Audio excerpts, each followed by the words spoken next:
Naghahanap ka ba ng budget mic na tutulong mapaganda yung sound quality ng mga video mo? Baka sisisuho na ang hanap mo. Sa halagang 400 plus pesos na mic, ipapakita ko sa inyo yung mga pictures na kasama nito at mga kaya niyang gawin. Ngayon, tatestingin natin kung gaano kalayo yung kaya niyang masakop. Okay, maglalakad tayo hanggang doon sa dulo.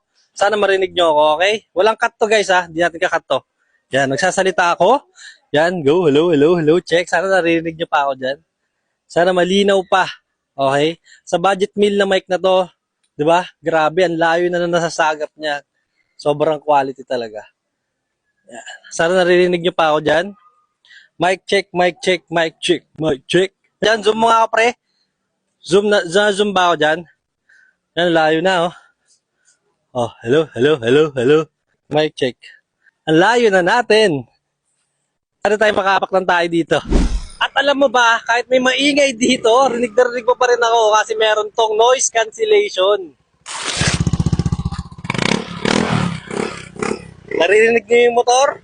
Pero once na kinilik natin yung noise cancellation, di mo na yan maririnig. Kaya kahit sobrang ingay na nasa paligid mo o kahit nasa event o nasa concert ka, okay lang kasi rinig na rinig pa rin ang boses mo. Hindi lang yon, meron din siyang ganitong feature, parang nag-e-echo. Ngayon, bagay na bagay ito sa mga kumakanta sa mga live. Diba? Parang ganito lang yan. Minumulto na ako ng damdamin ko. Kasama na rin pala siyang clip guys, kaya pwede nyo siya ilagay sa sombrero nyo or dito sa damit nyo. Katulad nito. Grabe, sobrang ganda talaga. Sa halagang 400 plus pesos, meron ka ng ganitong ka-quality na mic. Kaya ano pang hinihintay mo? Naka-sale sila ngayon, kaya umorder ka na. Okay? Nilagay ko na yan dyan sa yellow basket. Let's go.